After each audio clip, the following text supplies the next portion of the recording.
Oh, hi, hello there. This is Let's Talk About Myths, baby. And I am your host, that woman who now loves to share all the many ancient sources with you all, whenever possible. Liv.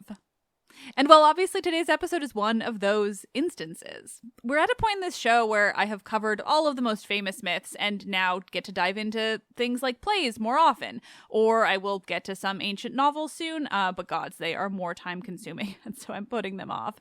Or in the case of today's episode, I'm going to look at a story that I told in a maybe 12-minute mini myth almost 6 years ago, and which has so much more to it than I was able to convey to you in those olden days when my knowledge was so different, so limited.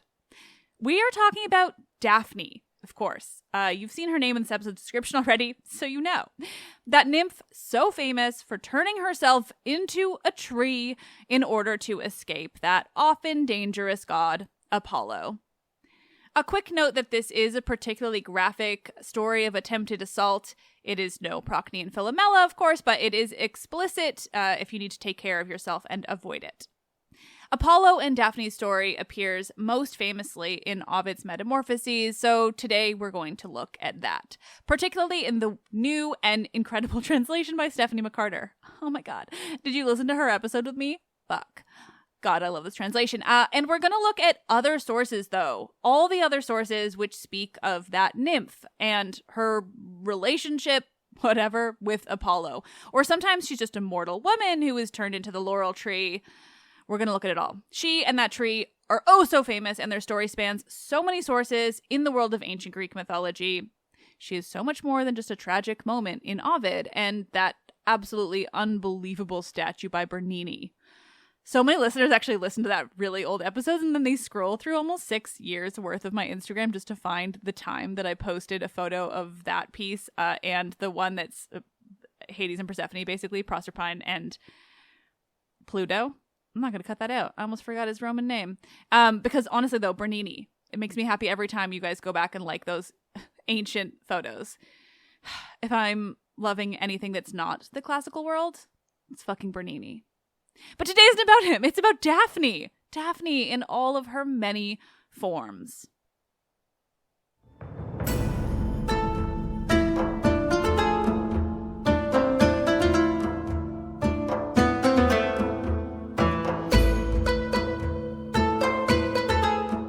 This is episode 208.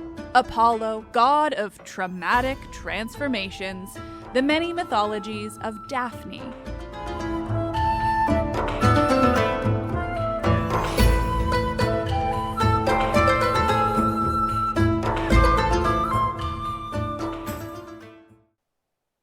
Since it is both the most famous and memorable and obviously the most beautiful and detailed, / the only detailed version of this story, we are going to start by looking again at Ovid's telling of Daphne's story, but particularly how it's translated by Stephanie McCarter, who you will all remember from that conversation episode from last year. I'm pretty obsessed with her translation, and I already was, but when I saw that she titled this story as just Apollo attempts to rape Daphne, I was reminded why it's so important. There's no pretending that this isn't a violent and horrible act. No euphemizing or suggesting that because he's a god that somehow it implies consent that isn't there. It's just the story. Ovid told it, and it is a dark one. Daphne was the daughter of a man named Peneus, and as Ovid describes, and certainly as Apollo himself would, Daphne was Apollo's first love. Apollo, meanwhile, was not Daphne's. But I'm getting ahead of myself. That she was his first love is very explicit in Ovid. It's both a commentary on the god himself and his love for others. It's a placement in the chronology of Ovid, but it's also a reminder of how early their story must come if one is trying to fathom generally chronology in myth, and that is because of what Daphne will transform herself into. Apollo's sacred tree, where he gets his sacred wreath. But until then, Daphne was just a woman who encountered the god and was unlucky enough to do so with Cupid, Eros, nearby. It's the god of love who makes Apollo fall in love with Daphne, not chance but divine intervention. Apollo was feeling full of himself, having defeated the famous Python, where he would go on to found the Oracle of Delphi, and he'd taken to bragging of his incredible feat of heroism. And not only that, but he told Cupid himself that Cupid wasn't manly enough to handle the bow and arrow that he so famously carried, since Apollo carried it too and considered himself far above the god of love in his skill. Cupid, as one might imagine, wasn't a fan of listening to Apollo's boasts or the suggestion that he wasn't capable of handling the weapon that he was literally famous for. And so he determined to show his cousin, at least I think they're cousins, how he handles people who annoy him and insult him. After Apollo had given a little speech about how poorly Cupid handled his bow, Cupid bit back, quote, "Your bow hits all marks, Phoebus, but mine hits you. Your glory yields to mine as much as animals to gods." Translation: you might be good at killing things with that, but I'm good at hitting my marks too. And Cupid's marks, when he hit them, didn't die, but fell in love. And isn't that sometimes worse? From the top of Mount Parnassus, Cupid drew 2 arrows from his magical quiver. One causes love, and the other repels it. I've called them this before, but I will continue to do so. They are the love and the loathe arrows. With the loathe arrow knocked, Cupid took aim and he shot it at Daphne, and he let it fly. It hit its mark, of course, he's Cupid. And with the love arrow knocked next, Cupid aimed and shot at Apollo. Once again, bullseye. Meanwhile, Daphne was a nymph of Thessaly, the daughter of this river god Peneus, at least according to Ovid. That she is a nymph seems to cross all the stories, though. She was a nymph of the forest and rivers, the wilds, and gods did she love it. Quote, "Daphne delights in forest lairs and spoils of beasts, unwed Diana's devotee." Daphne is devoted to Artemis, Diana, the goddess of the hunt, whose nymph entourage vowed to remain unmarried. Note the word used here in this translation is unwed, not virgin. I did not make it clear in my earlier episodes about topics like these, so I will remind you again. Virgin in these types of sources doesn't necessarily mean what we think it means. Sometimes it means the nasty misogynist idea of purity, but more often than not, it just means they didn't get married. And as my own fun theory goes, they got to retain these titles, like even that of virgin, regardless of what these nymphs and women did to other nymphs and women behind closed doors or, amongst the trees. The issue at hand for the Greeks writing these stories was just no dudes. If there were no dudes, then virginity remained. And hey, who's complaining about no dudes? I mean, really.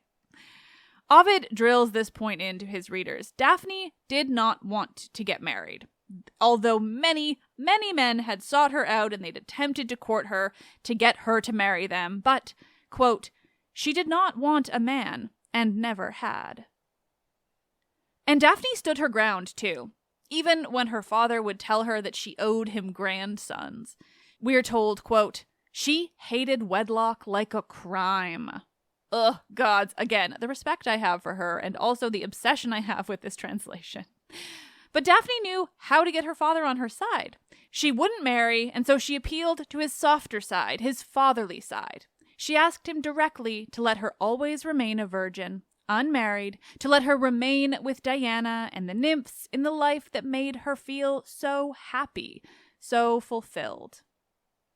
But for all she won over her father, quote, "what you want your grace forbids, your beauty thwarts your prayer." Translation? A woman's desire for freedom doesn't overpower a god's lust, a god's desire for power and control.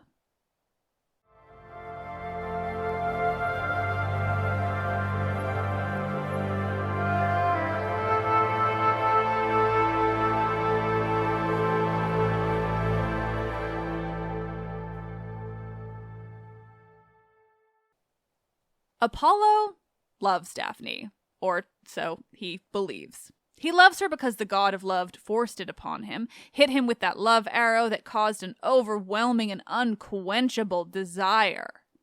There are many stories where Apollo is problematic as fuck, but here we can still blame Cupid to a large extent.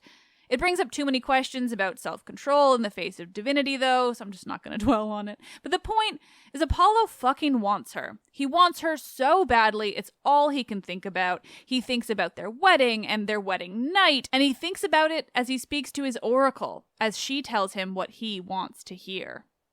He thinks about Daphne always. He burns for her, just the thought of her.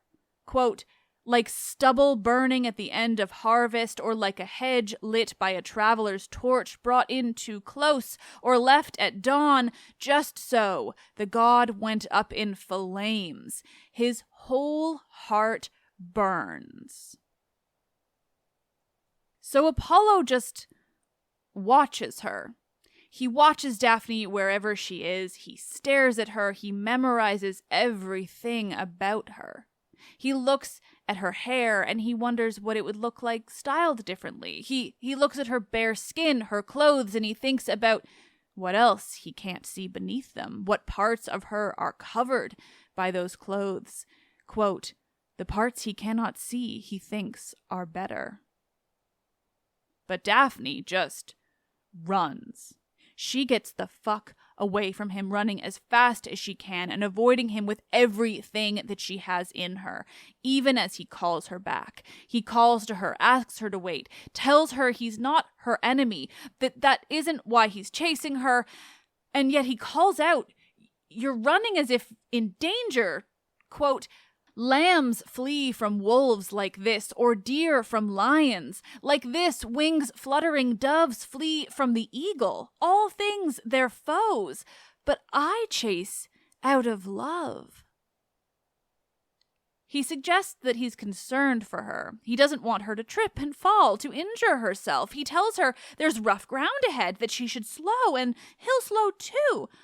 Oh, he says he's so concerned for her well-being. And I mean, dude, Apollo, I know you're under a god spell, but maybe she wouldn't run if you didn't chase her.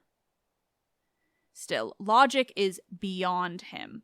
And besides, he's Apollo, so he keeps chasing her and she keeps running. Finally, he pulls the "do you know who I am" card and calls out to Daphne, asking her if she's not even curious to know who it is that's seeking her with such vigor. He tells her that he's no brute, no hairy shepherd, no. He says, you don't know who I am, and that's why you're running. Finally, he gets explicit. After telling her all the realms that belong to him, he says, quote, Jove is my father. Through me what was, what is, and what will be is known. Through me songs harmonize on strings. He goes on, telling her that he invented medicine. He's a healer. Oh, if only his own drugs could help him now, he says to himself. And oh, what do you know? None of this works, because regardless of who it is that's pursuing her in the hopes of marrying her or taking her, or she can only imagine assaulting her, she doesn't want him. Weird, I know. Apollo certainly can't fathom it. He doesn't understand the word no. But then, which of the gods do? No, instead, as she runs and runs fast through the woods, Apollo thinks only of how much prettier she is as she runs, how her hair moves in the wind, how her beauty grows the more she runs, and it's in that moment, the realization that she's only becoming more attractive to him, that causes him to give up on sweet talk, on trying to convince her, and instead, he picks up his speed. He picks up the chase. He will catch her, he thinks. That is all there is to it. He must catch her. Quote, it's just like when a Gallic dog has seen a hare inside an empty field. On foot, one seeks his prize, the other one her safety. The barking, snapping dog simile continues. Apollo is a dog, a hunting dog, seeking his prey. He's violent and dangerous, and it is made more and more clear the more he chases after her. He chases her with hope, and she runs from him in abject fear. But he's got the god of love on his side, and she is all alone. Quote, he gives no rest. He's right behind her back and breathes into the hair across her neck. Her strength is gone. She's pale, subdued by flight. And just as she is forced to wonder how she will manage to escape, or whether it's even possible, whether he'll catch her and what he will do to her when he does, Daphne sees her father's river, Peneus. She sees the waters before her and she cries to him for help. Quote, if these streams of yours are holy, destroy what makes me pleasing. Change my form. Destroy what makes her pleasing. Ugh, gods, if that isn't a commentary upon the lives of women far beyond mythology, I don't know what is. It can't be about stopping Apollo. That's not possible. He can't be stopped. Instead, it's about having to change her, about making her less appealing to the god who seeks to rape her. But what were you wearing, Daphne? Was it revealing? Did you tempt him? He can't possibly help himself. You were just asking for it. Daphne gets her wish, even if it's horrifying, if unsurprising that she had to. Quote, her prayer just spoken, dull weight grips her limbs as slender bark unfolds her supple torso. Her hair sprouts up as leaves, her arms as branches.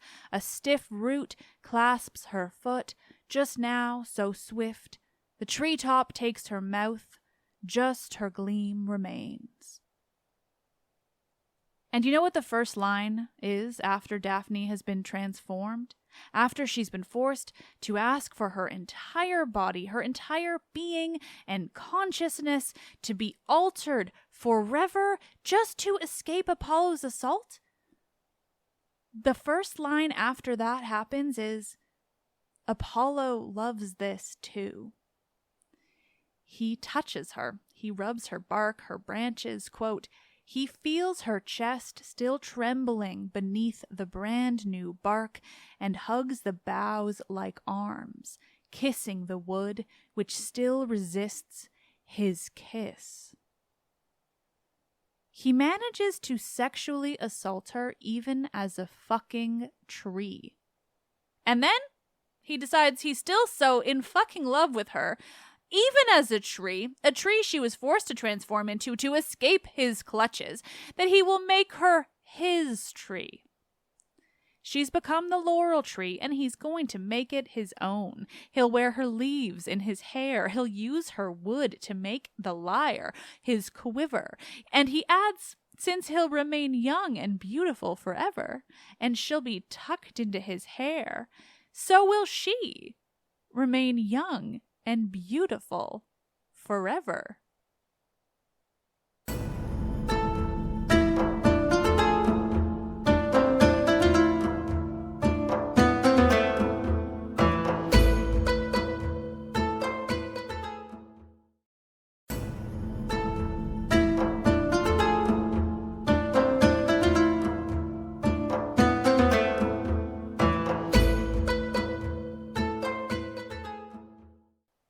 Fucking Apollo, right? And Cupid, for that matter, since they're both pretty heavily to blame in that story. Gods. The Greek word for laurel, too, is just Daphne. So her name is just the tree, though in English it's a little bit less impactful. The version of this story by Ovid is certainly the most famous. It's the most detailed, the most horrifying, the most sympathetic to Daphne, but it's also obviously from Rome, and even features some additional notes that directly align the laurel wreath with the Roman emperors. Did I ignore that part in my retelling? Because meh? Yes. The point isn't that it's Roman. It's late. But the concept of Daphne, laurel, as sacred to Apollo, and this transformation being part of it is far, far more ancient. There was apparently a historian in the 3rd century named Philarchos who wrote about this. I say apparently because We know of his work and this story from another later writer who is referencing him. Through this later writer, Parthenius, we learn an earlier and very different take on the story of Daphne and Apollo. In this version, Daphne is not the daughter of Peneus, but a man named Amyclas. Here also, Daphne preferred the wilds of the forest, hunting with her dogs. She did this, we hear, not in Thessaly like in Ovid, but in the Peloponnese, maybe Laconia or deep in the mountains beyond. This love of hunting, of wilderness, ensured that even in this earlier Greek tradition, Daphne is aligned closely with Artemis. It was Artemis who gifted her with a straight shot with her bow and arrows. On one of the many occasions where Daphne found herself out in the mountains, in the woods, hunting, she came upon a man named Leucippus. She was an Elis this time, and he was the son of a man named Oenomaus. Surprise, surprise, when she came upon Leucippus, he determined that he'd fallen in love with her. Because, men of Greek myth and a pretty woman out in the woods. But Leucippus decides that he doesn't want to try to woo her, to convince her to love him back in any conventional way. We get no reason for this, but perhaps it's due to the fact that we know Daphne was different, wasn't like the other women that Leucippus was used to. Manic pixie dream girl, maybe. Regardless, he decides that he wanted to seduce her through straight-up trickery. Good guy. How would he trick her? Well, he disguised himself as a young woman and joined her on the hunt. When he appeared as a woman, she trusted him to come along with her out in the further depths of the forest, and it worked. Daphne liked Leucippus in his disguise, perhaps an indication that she really just preferred women after all. She loved him, or rather, who she thought was a her. They'd embraced, they'd stayed close together, and Apollo noticed. You can't have this story without Apollo, after all. Though here we get no reason for it, Apollo seems to love Daphne again, or rather, want her. Without Cupid involved, I don't really believe there's any reason why Apollo could actually feel something resembling love. Instead, he wanted her. And as a god, he wasn't willing to let anyone else get in his way, let alone let someone else show interest in what he wanted. So he got jealous. Very jealous. So he used his divine abilities to convince her to go and to find a nice pool in which to bathe with her attendants, women she kept with her on her travels and hunts. So they did. They found a nice pool and they began to take off their clothes in preparation for bathing in this pool. But of course, Leucippus, in his disguise, wouldn't follow suit. It would give him away. They became suspicious and eventually forced him to undress. They learned of the deceit he'd used, how he'd convinced them for so long, so grossly taking advantage of Daphne. And so she and her attendant women plunged their spears into his chest over and over and over again until he disappeared. He didn't die, he just disappeared by the will of the gods. And that's when Daphne saw Apollo coming for her, clearly involved in all of it. And she ran. She ran far and she ran fast, but Apollo was faster. He was a god, after all.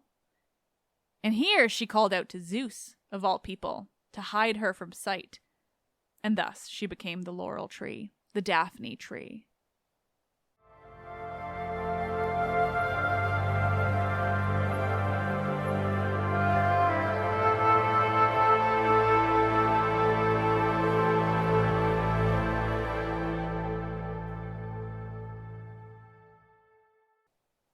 Pausanias tells us a similar story of Daphne, Leucippus, and Apollo. A biographer of the 1st and 2nd century CE, Philostratus, tells us that it was actually in Antioch, modern Turkey, where the Assyrians told a story of transformation. They say it was there Daphne transformed after the pursuit of Apollo, and that she was the daughter of Ladon, a river there. They have this story because there was a temple of Apollon Daphnius, Apollo of the laurel. Another source tells us yet another interpretation of Daphne, where once again she's the daughter of this Ladon, but the Ladon of Arcadia in the Peloponnese instead. Pseudo-Hyginus, a mythographer of Rome, has Daphne call out not to her father, but to her mother, Gaia herself, Mother Earth, to be transformed. And there is still another reference to Daphne, again from Pausanias, but a different region entirely. Here, Pausanias tells us of Delphi, the seat of Apollo's oracle, and there, he says, there were stories of a much earlier oracular seat that didn't belong to Apollo at all, but to Gaia. And it was Gaia who had a prophetess named Daphne, a nymph of Mount Parnassus, who reigned as oracle long before Apollo ever stole it away. Pausanias, remember, was a Roman period travelogue who went around the Greek mainland asking questions, asking for local myths and stories and references. And so we get these very unique things through him really explicitly.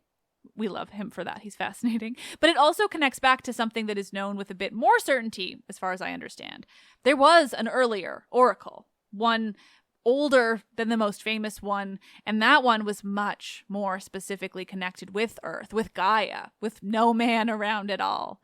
This is more evidence for exactly that, and a kind of mother goddess-based worship there, which would have been connected with the Castalian Spring, which is the spring of fresh water that runs through Parnassus and out near the site of Delphi. Like, even today you can drink from it. Daphne there might have also been connected with the nymphs of a nearby and equally famous cave, the Corcyraean Cave on the side of Parnassus. It's Ovid, though, who gives us this involvement of Eros, Cupid, and Apollo being divinely inspired to his obsession with Daphne, with claiming her, causing her transformation. Her transformation is also primarily from Ovid, though her becoming a tree does exist earlier, even if it's just like an explanation for how the tree came to be. But it's Ovid that makes it tragic, visceral, dangerous. And it's only in the Roman period where we get these visual depictions that actually show Daphne physically transforming into a tree. Meanwhile, though the stories themselves, at least the ones that survive for us today, aren't particularly ancient in the grand scheme of things, the idea of Apollo chasing after a woman certainly is older. There are 5th century red figure pottery pieces that show this, like this chase, though we don't necessarily know if it's meant to be Daphne or one of the other women that Apollo did something similar to, like Coronis, another famous instance of a woman who wanted nothing to do with him. I've told that story before too. She's the mother of Asclepius, the god of medicine, and Apollo's son, born of Coronis's tragic death. Because gods, who of all the people, men and women, that Apollo loves or lusts for, doesn't have a life that ends tragically, either by horrible death or transformation into a tree. Not only transformed, but like Daphne, forced to forever grace the brow of the man who not only attempted to rape her in her nymph form, but still managed to assault her, even once she'd become a tree.